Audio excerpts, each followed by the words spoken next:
Hello बच्चों, अब हमारा टॉपिक है सोनोमीटर।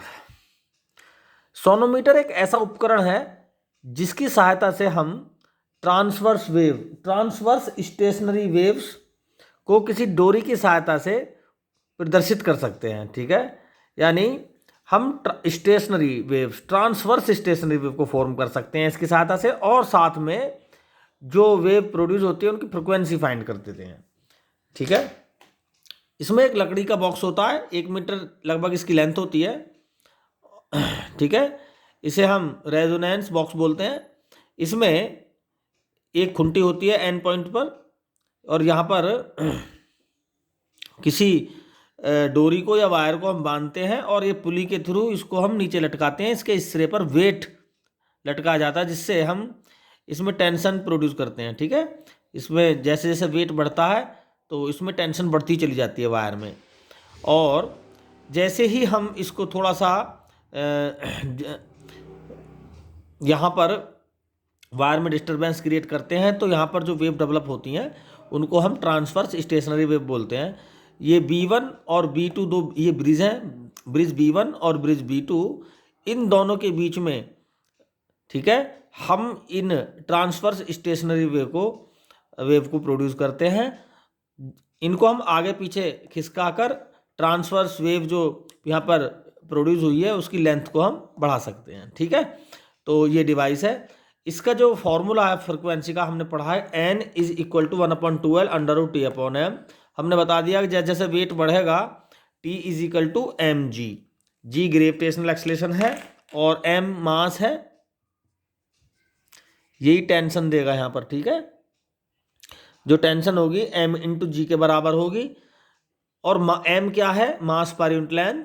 हम क्या करेंगे, ये जो वायर या स्ट्रिंग है जिसमें हमें ट्रांसवर्स स्टेशनरी वेव प्रोड्यूस करनी है उसको हम उसका वेट कर लेंगे और उसकी लेंथ से डिवाइड करके यानी उसका मास पर यूनिट लेंथ फाइंड कर लेंगे। ठीक, L है यहाँ पर length between bridge B1 and B2। ठीक है, जो ट्रांसवर्स वेव डेवलप होगी उसकी लेंथ B1 और B2 के बीच होगी।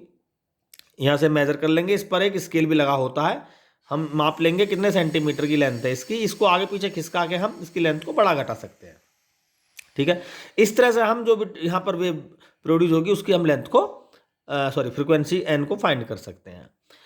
इसके अलावा इस फॉर्मूले पर बेस्ड कुछ मैथमेटिकल लॉ पढ़ाए जाते हैं, जैसे लॉ ऑफ लेंथ, यानी t और m को अगर हम कांस्टेंट कर दें तो फ्रीक्वेंसी लेंथ पर डिपेंड करेगी, लेंथ बढ़ेगी तो फ्रीक्वेंसी घटेगी, n inversely proportional to l। ठीक है, सेकंड टेंशन, बची कुछ अगर क्वांटिटीज को हम कांस्टेंट कर दें तो फ्रीक्वेंसी टेंशन के अंडर रूट, यानी टेंशन बढ़ेगा तो फ्रीक्वेंसी भी बढ़नी है अंडर रूट के अकॉर्डिंग।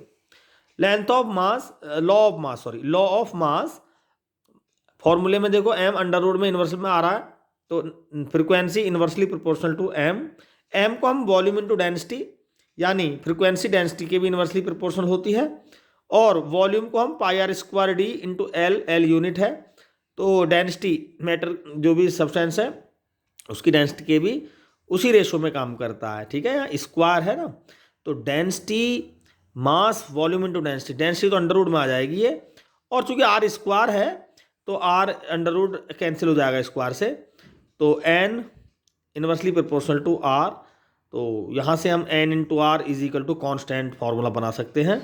ठीक है, अगर ग्राफ की बात करें तो टेंशन और n के बीच में स्ट्रेट ग्राफ आएगा, और टेंशन और फ्रीक्वेंसी के बीच में स्ट्रेट ग्राफ आएगा, और फ्रीक्वेंसी और 1/L के बीच में ग्राफ खींचें तो भी सेम आएगा ग्राफ, लेकिन अगर n और l के बीच में ग्राफ बनाएगा तो ये इस टाइप का आएगा, कर्व्ड आएगा। ठीक है, तो ये है सोनोमीटर। सोनोमीटर से रिलेटेड मेन फॉर्मूला ये हो जाएगा फ्रीक्वेंसी फाइंड करने का। बस इसमें बस इतना ही है। Thank you.